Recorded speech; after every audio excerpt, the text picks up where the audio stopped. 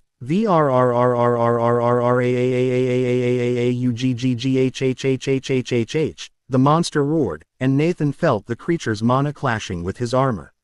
Nathan was wearing a heavy black armor that covered his whole body, except for his head. It was crafted by Dexter Wright himself. This was an artificial artifact, replete with various runic enhancements and durable enough for Nathan to wear against an SSS rank monster. Unlike Farnus, who had the SSS rank armor, most SSS rank hunters wore custom armor made from an alloy of many strong materials. This armor could withstand and strengthen itself from an SSS rank's aura and mana. Although the consumption was quite substantial, SSS ranks could withstand that, so these types of armor could only be worn by them. Throughout Nathan's armor, there were various glowing red lines of runes that increased the strength of the armor as Nathan used his mana to fuel it. Nathan raised his greatsword and brought it down, sending a red line arc from his blade, but the monster, sensing the power of the attack, dodged instantly. Nathan's attack formed a wide crack on the ground. Joseph unsheathed his sword, which was slightly longer than usual but still a single-handed weapon. Both of them were waiting for the monster to show its power as neither Nathan nor Joseph intended to charge in first without knowing what the monster was capable of. Especially not Nathan. He was not going to lower his guard in this battle at all. Even more so, Nathan was currently very cautious of any traps that could have been set for him.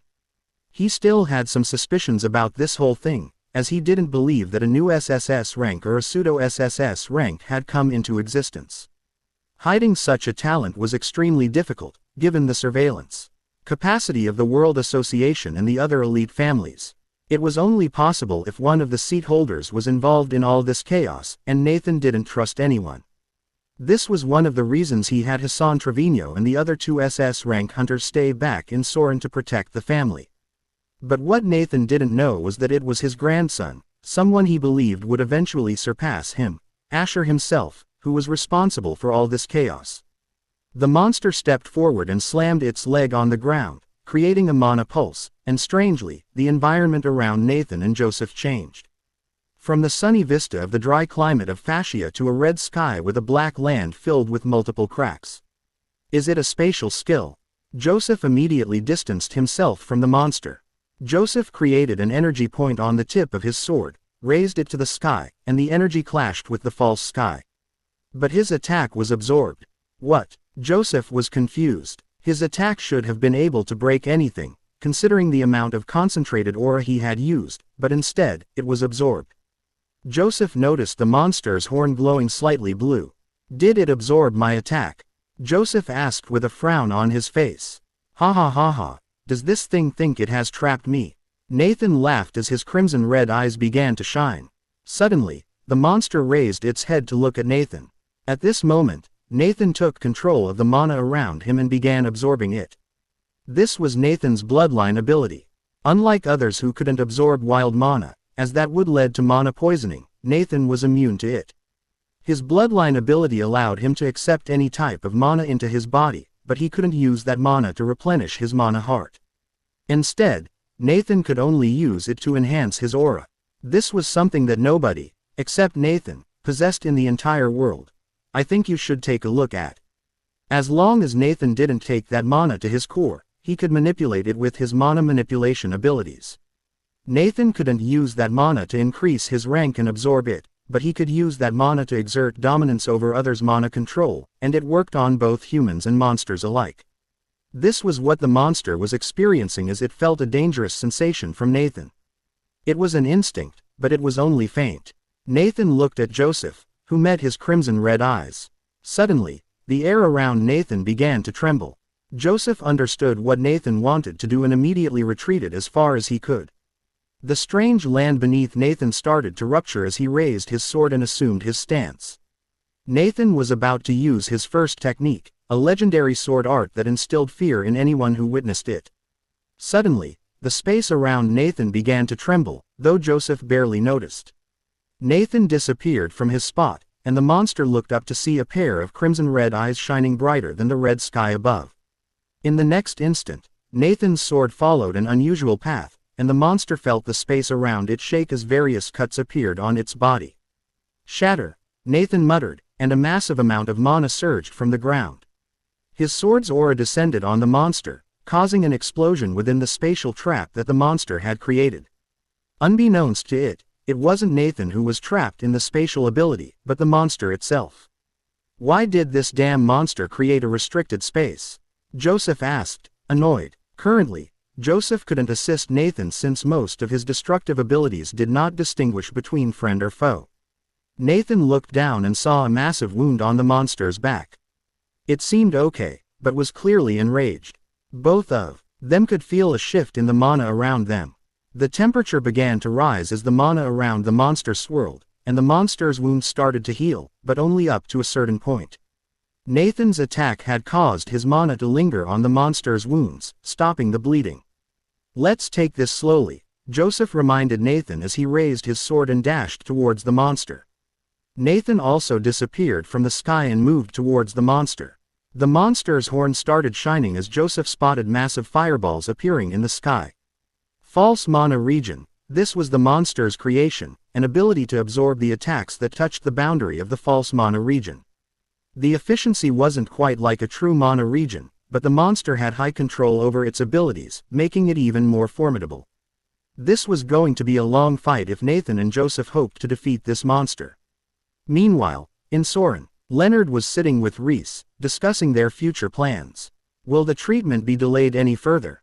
Reese asked. "The black market will send the mana crystals when my father returns. The loss we will face won't be insignificant," Leonard replied. "This is not good," Reese calmly replied, moving a pawn on the board. "Well, you don't need to defeat Jaden Hargrave," Leonard told Reese. "After all, once we establish our business, we'll be far ahead of the likes of him," Leonard said, moving a knight. "I'm not so sure about that now," Reese replied, catching Leonard's attention. "Are you talking about Zephyr?" Leonard asked, and Reese nodded. "Don't worry, my father will handle that," Leonard replied. After all, his new card, Casey Hargrave, failed to make any headway at the gala, Leonard added. "He won't let those guys get away with ruining his plans," Leonard assured Reese. "Our current focus is the World Academy," Leonard reminded Reese. "And I've heard that you can't even handle Asher Greville." Reese's words irked Leonard, but as he considered Reese an equal, he didn't react. "Are you suggesting that you could deal with him easily?" Leonard asked. "With the rate he is growing, it will not be easy," Reese replied. "But not everything needs to be resolved through a fight, am I right?" Reese said with a smile. "Keep repeating what I told you, and you will eventually be able to do it," Asher told Lucas, who nodded with an excited look on his face. Asher had taught him a mage technique that Lucas himself had created. Although the chances were high that Lucas could recreate it, it would take an enormous amount of time. So, Asher found it more efficient to teach him the technique under the guise of sparring and training. And apart from Lucas, no one else could truly use this technique. Only Asher was capable of somewhat imitating it. "Are you going back to the academy?" Lucas asked. "Yeah," Asher replied. He planned to return to the World Academy soon, as there was no longer a need for him to stay outside. After all, the main reason Asher awakened the calamities was to move Farnus out of the World Academy. "Rest now," Asher said as he turned and headed towards his room. The servants gave Lucas some hand towels to remove the sweat from his face. "Where is Liv?" Lucas asked one of the maids. "Young lady is on the second floor," she replied. "I should take a shower," Lucas thought, feeling his body drenched in sweat. Amelia and Damien had left with Livia when Asher began teaching Lucas about his mistakes. In his room, Asher changed his clothes as he examined the card-type artifact that he had taken from the heist in Desmar. "Time to use it," Asher said.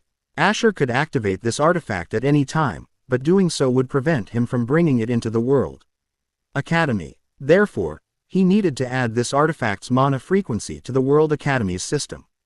However, the security surrounding the World Academy's data system was too robust for Asher to breach. Even Kai, with his bloodline ability, would be unable to enter. The moment he stepped foot inside, Farnus would sense their presence, and what awaited them was only death. Farnus had complete freedom to kill anyone, no matter who they were, if they entered the World Academy without permission. Ads by PubFuture. And the fact that Farnus never left the World Academy made it impossible for Asher to access the data system without escaping Farnus's gaze. One of the reasons Asher had awakened all those calamities was to force Farnus to leave the World Academy for the first time in years. Your own method helped quite a lot, Asher muttered as he reviewed the information Tom had sent him about the Tarvian family. The method to awaken those SSS rank monsters was not something that Asher discovered himself. Instead, it was a technique found by the World Association, thanks to the combined efforts of all the seat holders. Asher called Tom, whose face appeared on the hologram. Leak the information about the 4 calamities, Asher instructed as he looked at Tom. Apart from the seat holders and a few others, the number of calamities awakened was kept hidden from the world. At that moment, everyone assumed there were at most 3 calamities. But the people in Belvoria were oblivious that their continent was facing 2 SSS rank monsters. And about those companies, Tom asked. Let them fight each other, Asher replied. We don't need them all. Asher's emotionless gaze made Tom uneasy. Right now, Asher's words alone were deciding the futures of people who held significant power in various continents, economies. I will release this information to the news sources first, Tom said before Asher disconnected the call. Asher gazed at the world map, on which all 5 continents were visible. Well, I wonder if anyone will die, Asher mused, looking at Belvoria. Even he himself didn't know which monsters he had awakened, he only knew about the method. In his previous life, he remembered that any information about all this was strictly restricted. The only thing he was certain of were the monsters in Desmar and Fascia, having seen the files about those monsters in his previous life. Sir, look at this, an assistant told a man in a suit, who turned to see what was happening. What's wrong? The man asked as he came closer to look. This can't be, the man exclaimed in shock. Did they provide any proof? He asked. Not for the number of calamities, but the presence of SSS rank hunters in Belvoria and other continents can confirm the news, the assistant explained. As for the second part, they have provided sufficient information. Ads by PubFuture. What are we waiting for, then? The man asked. Regardless of any pressure from them, publish the news. We can't lag behind others. But what if they ask us to take it down? The assistant questioned, realizing the sensitivity of the situation. We can remove it later, but we must publish it first, the man insisted. I think you should take a look at.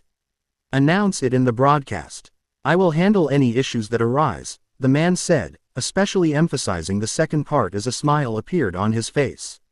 We can use all this to secure the top spot, he said as he clicked on his phone. But don't push it too soon. I will confirm a few things first, the man reminded his assistant as he quickly turned to leave. All the news sources had received similar information and none of them wanted to fall behind in the race.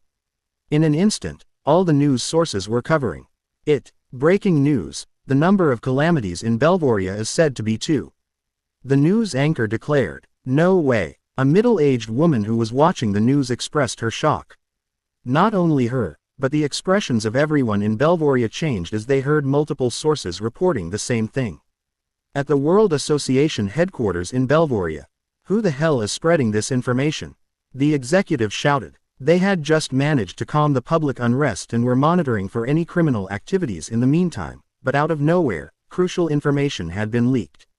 Contact these bastards and tell them to stop all this nonsense, the executive said with an angry look on his face.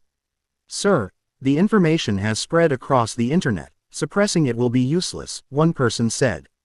Ah, then just spread rumors that the news is false, the executive said. Do anything to calm these people down, he said, but everyone in the room was confused as they couldn't think of any solutions. They were already suppressing all sorts of articles or news about Zephyr, but now they had to calm the public down as well. The current situation was not at a level where it could be controlled anymore. In Belvoria, at the mansion where Casey was staying. So you're telling me none of those organizations have a single clue about this Zephyr?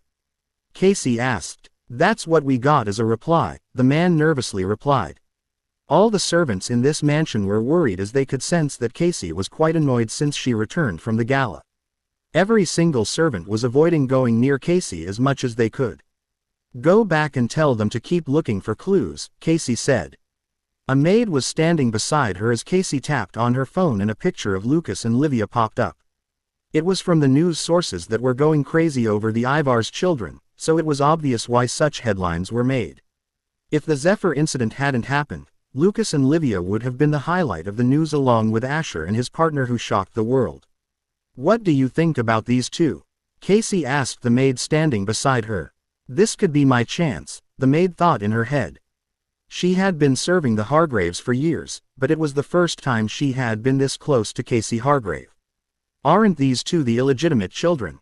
the maid said. "Just by looking at them, anybody can see they don't belong in such a place," the maid said confidently. "Right, just by looking at them. Their filthy background is so obvious," Casey said as a smile appeared on her face. "I heard some rumors that their mother isn't even alive," the maid shared what she had heard from other servants. Casey's smile didn't disappear, but if Lucas and Livia's mother was still alive, Casey would have tried to kill her, disregarding any thoughts about the consequences she might face. "Just by looking at them, it's so obvious that that man didn't suit our young lady at all," the maid started speaking, thinking that Casey was enjoying it. "He might have been just as filthy as their mother," and ignoring our young La, before the maid could finish, she felt the mana pressure of Casey. The maid got nervous when she saw Casey standing up and coming towards her. I am sorry," she didn't know what she did wrong but she apologized. Before she could finish her sentence, Casey grabbed her face, her eyes looking down at her. "Did you say that he is filthy?" Casey asked, and the maid started crying. Casey forced the maid to open her mouth as a ball of lava formed just above her fingertip. The maid couldn't move and a scream was heard by the other servants, as Casey poured lava into her mouth. The other servants heard a scream, but they chose to ignore whatever happened inside Casey's room. It was better for them to just avoid the area. After a few minutes, Casey stepped out of her room, noticing the empty hallway. She went towards her bedroom, in which a single portrait of Ivar Greville was present. She approached it, looking at the portrait. "They will pay the price," Casey said as she touched the portrait, a smile appearing on her face. 277 Clash of the Strongest, 3. How many S-rank hunters are on the border? The official asked in a meeting with various high-ranking members of different guilds. "We have sent a total of 27 S-rank hunters from our side," one guild representative replied. "We have sent 32 S-rank hunters," another added. One by one, other guilds also reported the number of S-rank hunters they had sent to handle the monster tide. "We have confirmed the security of the 3 continents," the official concluded the meeting. "At the border of Fascia. They keep coming," one man exclaimed, his spear piercing a monster. "We are still better off than them," another responded. Currently, they were only dealing with monsters that weren't too powerful to defeat. Right now, the World Association, united with the guild under Joseph Kimir Cranston and the Abyss Guild, were confronting the monsters that posed the real challenge. Hunters clad in black clothing bearing the Abyss Guild insignia were seen delving deeper into the lands, becoming the first line of defense. Unlike other guilds, the larger guilds trained their hunters to handle the Lost Lands occasionally. Among them, the training process of the Abyss Guild necessitated every high-ranking hunter to enter the Lost Land and fight there. This resulted in the Abyss Guild killing the most monsters, making a significant impact in saving Fascia. However, their problems were not diminishing. Joseph and Nathan were still battling, and the clash of their mana with the SSS rank monster made even the SS rank monsters move towards the border of Fascia. "If only Sir Hassan were here," one of the SS rank hunters of the Abyss Guild lamented as he killed an S rank monster. "Don't slack off. The guildmaster will not let us off if we let even a single monster pass this place," another SS rank hunter shouted, ensuring that every single hunter in the Abyss Guild could hear him. "Earth Wall," mages shouted as they conjured a barrier to block the monsters from getting past them. As the hunters were fighting, another wave of rank monsters emerged, but one person, Cade Cranston, charged forward. His sword shone as he cut through the wave of monsters. The hunters of the Cranston family followed him, dealing with the monsters in his wake. "Don't lose to others," the Cranston family hunters roared. Blood soaked the ground as monsters kept dying, and amid the explosions of mana, various S and SS rank hunters continued to fight.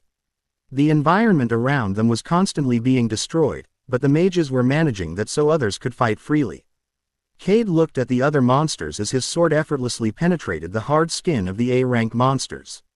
As the heir of the Cranston family, he had placed himself at the front line, while the Cranston family head was managing the situation inside Fascia.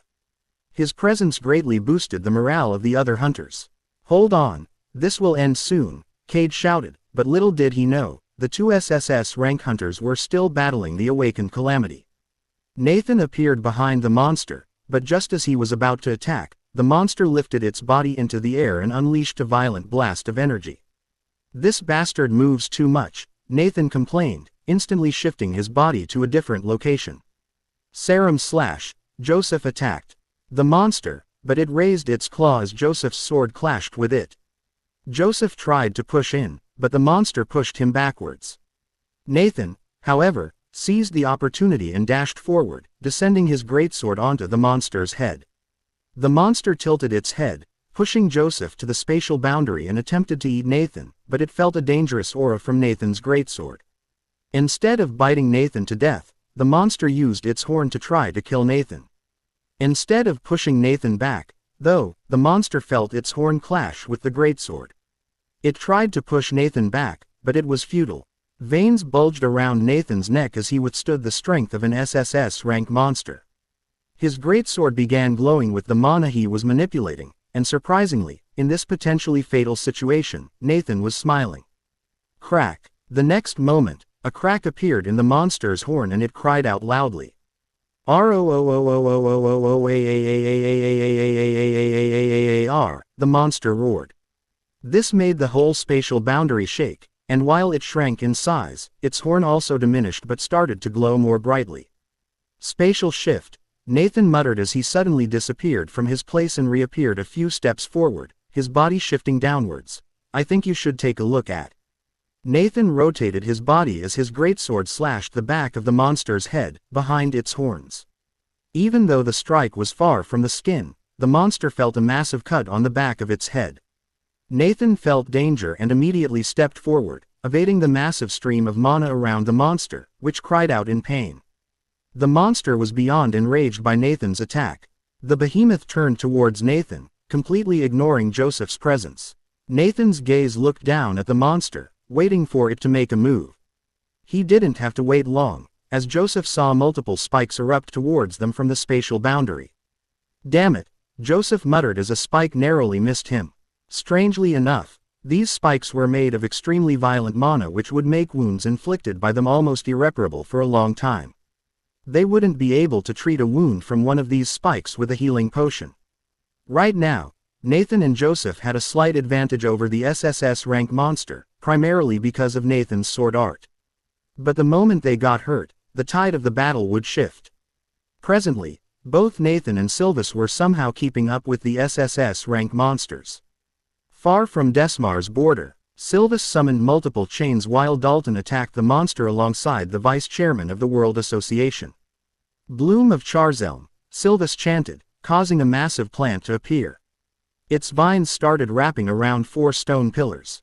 Sylvis created a barrier that trapped the monster while using another high-tier earth element restriction spell. The vines started wrapping around the monster, which tried to break free. However, the coordinated attack from the others made it difficult.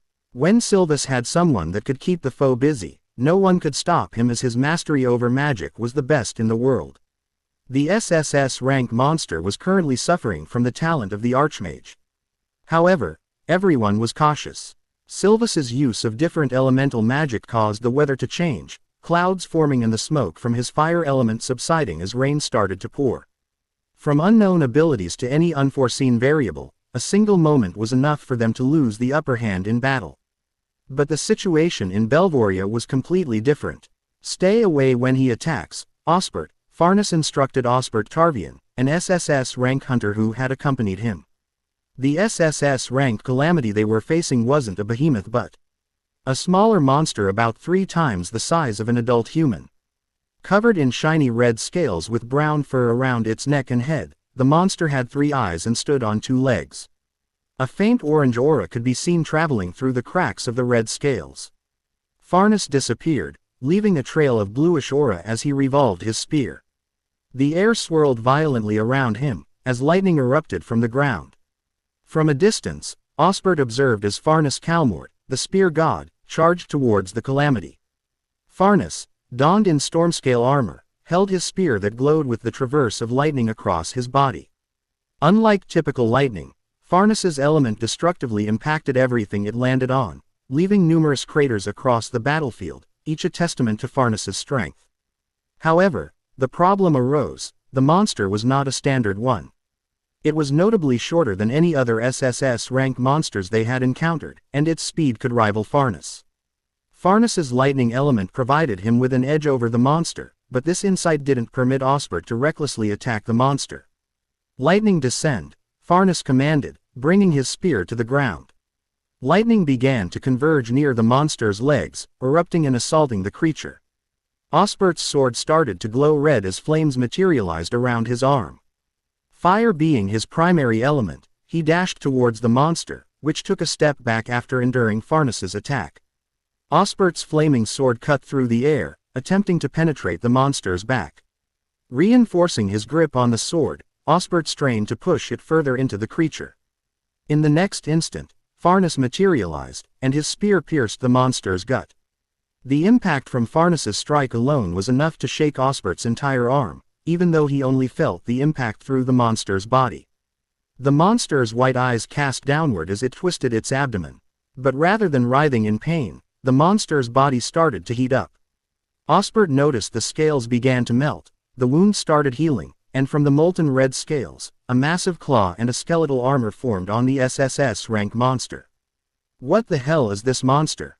Osbert muttered, a frown creasing his face. "It can heal, but there seems to be a limit," Farnus observed, noting the diminished fur around the region he'd attacked with his spear. Farnus's hair fluttered in the wind as he raised his mana. His spear began to glow blue, and golden runes materialized along its length. Osbert could feel the disparity in their strength, but he understood why Farnus was growing serious. This SSS rank monster was at least a mid-SSS rank monster. 278 failure.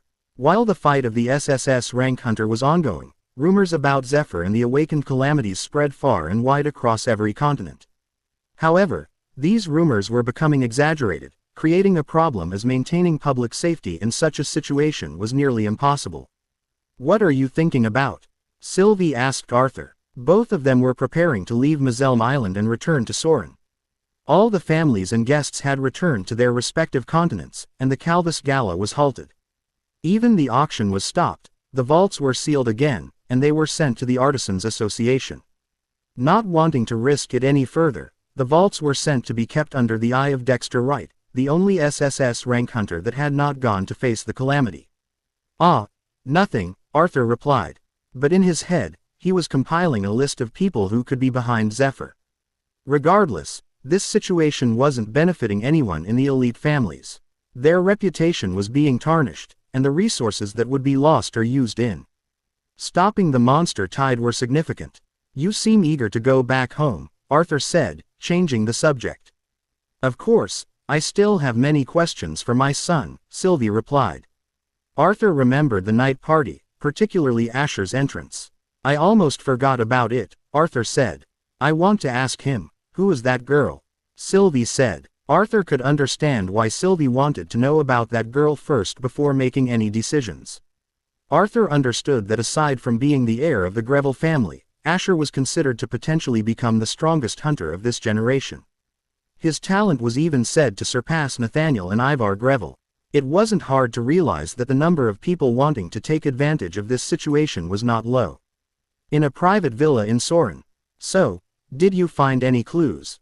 Leonard asked a middle-aged man. The man was the assistant of Osbert Tarvian, so Leonard could freely contact him. "I can't use the World Association database, but from my personal investigation, I didn't find any substantial results," the man said. "Keep looking. I want to know who that girl is," Leonard commanded, and the man immediately nodded. "And the formalities about our company are ready, right?" Leonard asked. We have contacted all of the possible people that we could merge with in this project, so it won't be an issue, the assistant replied. I want all the major businesses, distributors, everyone on our side, Leonard stated. Ignore Samaria, just focus on the other 4, Leonard added with a calm look on his face.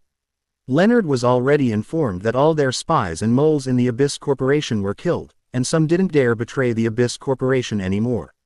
Without the support of any of the elite families of Samaria, it was nearly impossible for them to enter the market of Samaria. We don't have to worry about them, the assistant was saying something but stopped midway. Leonard raised his eyebrows as he noticed the assistant's behavior. What the hell? The assistant exclaimed as he watched the news. What happened? Leonard asked, confused. The news, the assistant was too shocked to articulate. Leonard himself tapped on his phone, and the news broadcast popped up. Many news sources were covering stories about corruption and misuse of power among many large and small corporations. It was completely unexpected, and both Leonard and the assistant were shocked as they couldn't comprehend how such a thing had happened. The reactions of those exposed were full of horror, while others were full of expectations. So he was telling the truth. One of the owners of a company that was going to sign a contract with a big upcoming corporation said to himself. He had received insider information about multiple people being accused of various crimes, data he wasn't even aware of. But the current situation was not exactly convenient for them to manipulate the media. Even in this situation, those in the business industry were looking for a way to profit. A simple strategy was to crush the people who were being mentioned all over the news. I cannot believe that these people were like this, a middle-aged woman said as she watched the news. From corruption to harassment, and even worse things were being reported. This caused quite an uproar, as families of those implicated were being discussed all over the internet. Hey, who the hell leaked this video footage? An old man shouted at a room full of people. I think you should take a look at. We don't know, sir, we're trying to find out, a young man spoke up. Damn it, those bastards won't let this opportunity go, the old man said irritably. The empire he had built his entire life was about to crumble. As he had predicted, various other people who were not exposed were attacking their company. This should be enough, Tom said as he sent half the information he had to news sources. Now, just as the boss said, they will do the rest of the work, Tom said as he relaxed in his chair. Asher's plan was to cripple the economic support they had for the future corporation that Reese and Leonard were going to lead. But doing so required too much time and effort if done the conventional way, and time was something they didn't have. So the best option was to let those people handle each other while trying to survive themselves. Asher, who was on his way to the World Academy, saw the news making headlines. The same officials of the World Associations were pushing this news. They had found a way to distract people. It should be done before he returns, Asher thought to himself. The timing needed to be perfect, as Osbert's return would resolve this issue. All the people being exposed had one thing in common. They had a contract with a business corporation set to introduce itself to the world in the coming years. The list that was exposed to the news sources had only 11 names on it, but all those people were heavily invested in the business plan that was being made by Osbert Tarvian himself. Currently, they were being attacked by the same people who had contact with the Tarvian family and the Williams family's heir. The opportunity to remove your competition was too enticing for certain individuals to resist betraying these people and worsening their cases. Public scrutiny was high, as Asher noticed the comments people were making about the whole situation. All these people were trying to figure out how this leak occurred and who had betrayed them, but they could never imagine in their wildest dreams that their current predicament was a result of Osbert Tarvian's actions.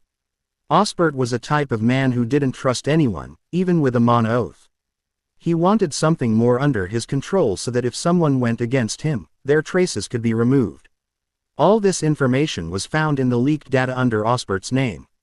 Soon, Asher reached the portal dome, and it was time for him to enter the World Academy before Farnus could return. Remove their names, Leonard said as he thought about it calmly. But young master, the loss would be too great on our side, the assistant replied. Just do as I say, Leonard responded, his face calm. I will handle whatever father says about this, Leonard said, and the assistant nodded. This whole situation had cornered them deeply, and now this leak had forced Leonard to make this choice. If Osbert weren't away, he could make all these people sit down calmly, but his absence had made the situation much worse. Inside the World Academy. Why did I agree to all this? Professor Argas said as he tapped his fingers repeatedly on the book cover. He was getting anxious. After all, he was asked to breach the data system and authorize illegal artifacts into the World Academy. This was a crime that could cost Argas his life if he was caught, but he had no choice but to follow Asher's orders. After all, if he didn't, the result would remain the same. It didn't matter where Argas leaned, both sides had only cliffs, and he was bound to fall. Yeah, the principal is away, I can get away with this, Argas tried to convince himself. Even though Farnes was away, the security of the World Academy was not a joke, but Asher had told him to only go as far as the data system. Argas had the authority to enter there, but tampering with it would raise alarms, and he would end up getting caught. He didn't understand why the heir of the Greville family was so keen on bringing the artifacts inside. Shit, Argas cursed. Why is he making me do this? Argas muttered. Asher was the most powerful in the first year, he didn't need those artifacts. But despite that, he was making Argas do something that could expel both of them from the World Academy. 279 Trouble. Asher got out of his car as he saw the portal dome in sight. Due to the recent situation, the security around the portal dome had been increased tenfold. The portal dome was the only way to enter the flying island of the World Academy, and if someone wanted to force their way in, they needed to be at least peak SS rank hunters to withstand the spatial pressure all around these flying islands. The security guards moved to allow Asher to enter. Going in, Asher took out his ID bracelet, which confirmed his identity. You can go in, the security guard said as he opened the gate for Asher. Inside the gate was the teleporting gate. Asher could easily see the amount of runes that were present around it. If anyone tried to force their way to use this gate, the people at the World Academy could easily activate this runic formation which would shift the coordinates of the teleportation device. And if they were fast enough to enter it, their mana would leave an imprint on the detection runes, alerting the people at the World Academy. Asher went in and arrived at the flying island shortly after. Someone handed Asher a hoverboard to go to the inner sector where the World Academy was situated. The outer sector was almost empty as even the students at the World Academy saw the broadcast of the Calvus Gala. Almost all of them were stuck inside their room, watching all the events being posted on the internet. Many people were even contacting their families, as they were quite confused by all this. Asher took out his ID bracelet and contacted Professor Argas to inform him that he had arrived at the World Academy. Time to get things done, Asher said as he traveled the outer sector with the hoverboard. He entered the inner sector, which was just as empty as the outer sector. Only a few staff members could be seen. Asher first went inside the ranker's dorm to change his uniform. He was waiting for Argas's confirmation, as entering the place where the data system was stored was not easy. They needed to be precise with their timings and ensure nobody could catch them. Argas was waiting for that opportunity as well. In the faculty building, yeah, I think I will change my course a bit starting next year, Argas said to his assistant. Argas's eyes looked around, making sure that he created as many alibis as possible. Despite needing to follow Asher's absurd request, he wanted to create as many backup plans for himself as possible. The only reason he was cooperating with Asher was to save himself. Did you inform Sir Zemel about my visit? He asked. Yes, we have received confirmation from them, the assistant replied immediately. Here is the card we received from them. The assistant pulled out a card that allowed Argas to enter the place where the professors registered their artifacts. Mostly all these artifacts were shown to the security team of the World Academy first, so that their use could be monitored. Argas had already obtained permission from Farnes, and all he needed to do was wait to register the mana frequency of these artifacts, whose entry was already approved by Farnes himself. All the 3-star professors had the authority to bring their own artifacts if they gave a valid reason for their use. Even while teaching at the World Academy, all the 3-star professors were allowed to have artifacts that helped them increase their ranks or with their personal training. A separate training facility had been made for them so that teaching at the World Academy wouldn't hamper their growth. That bastard got lucky with this timing, Argas thought in his head as he remembered Asher telling him to submit his request to Farnus to bring him some mana-gathering artifacts. Argas was hoping that Farnus would reject his application, but it got accepted. This made Argas anxious, thinking that someday he would need to allow Asher to infiltrate the data center. But he was relieved that luck was on their side, and all the ruckus in the outside world made their plan easier since Farnus was no longer present at the World Academy. "Can you call Mark for me?" Argas told his assistant. He nodded and left the room. Argas took out his ID bracelet and contacted Asher, informing him it was time and they could begin their plan now. Asher, who was in the ranker's dorm, saw this message and took out the card-type artifact. He stood up to leave the ranker's dorm and head to the faculty building where Argas was waiting for him. At the security room of the World Academy. "Did any news come from the principal?" Zemel asked. "None of the SSS rank hunters have responded yet," a man replied. "So it will take more than a week before we hear any news," Zemel muttered. "I think you should take a look at." Zemel was hoping that the news was false and Farnus could return earlier. But knowing that whatever the masked man said was real, Zemel could deduce the time it would take for Farnus to come back. Even the dungeon raids of SSS rank dungeons took a couple of months at least for the team of a few SSS rank hunters and other SS rank monsters to clear them. "Keep capturing the footage near the portal dome," Zemel instructed. "And are all the portals turned off?" Zemel asked. The man nodded. The portals that were temporarily made for the midterms and for the professors to inspect the examination sites were all closed. All of the security team were too worried about the outside threat that they didn't even think that someone from inside could create a problem for them. In half an hour, Asher was sitting inside Argas's office with another assistant named Mark, who was confused why Argas called him. "You can take his ID," Argas said, but Mark was confused. "Don't think too much about it," Argas said, and Mark became quiet instantly. Mark was aware of Argas's misuse of his power and had helped him many times, but he was confused as to why Asher Greville was sitting there with them. However, Mark wasn't stupid enough to question Argas. He knew that Argas could have him expelled from the World Academy with his authority. Mark didn't want to make trouble for himself. Mark walked towards Asher and gave him his ID bracelet, but he was confused. "Give him the spare clothes that I made you bring as well," Argas said. "Ah, okay." Mark took out a coat and white shirt, along with a black pant. "You can change there," Argas said, careful with his tone. After all, the person sitting in front of him held his career in his hands. Asher took the clothes and went to change into the formal attire. "Mark," Argas said. "Yes, Professor," Mark replied. "Make sure you stay here and don't open the door for others." "You will be Asher Greville for a few hours," Argas said. Mark was confused, but Argas continued anyway. "I will tell them he came for some extra lessons and stayed to practice a few things," Argas said. "What if someone comes in?" Mark asked, becoming nervous.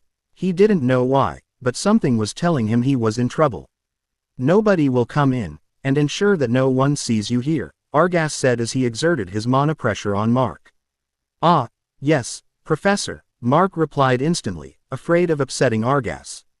He knew how problematic it could be if Argas got in a bad mood. Argas briefed Mark on a few things that he needed to bear in mind. Argas stood up as soon as he saw Asher emerge from the room, dressed in clothes similar to Mark's. Despite the matching attire, the two of them bore no resemblance to each other. "Let's go," said Asher as he took Mark's cap and glasses as well. Argas opened the door to find his office practically deserted. He had sent most of his staff to spend some time learning about the unfolding situation outside. The chaos outside had fortuitously made Argas's task of hiding Asher significantly easier as they prepared to make their way to the data system room. Argas was certain that nobody would see Asher as the entrance to the data system room was through the elevator on his floor. All he needed was the access card he got from Zemel, and he would be able to access the data system room.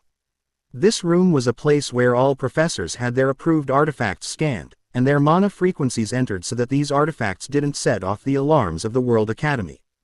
"Please stay behind me, just in case," Argas advised as he glanced at Asher. Asher positioned himself behind Argas in the elevator. His indifferent gaze was fixed on Argas, whose nervousness was all too apparent.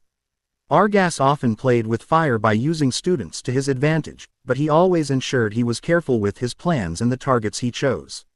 "Listen, both of us will get into trouble if we do this," Argas stated, coming to a stop.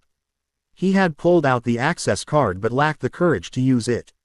For the last time, just as he had over the past couple of months, Argas attempted to reason with Asher.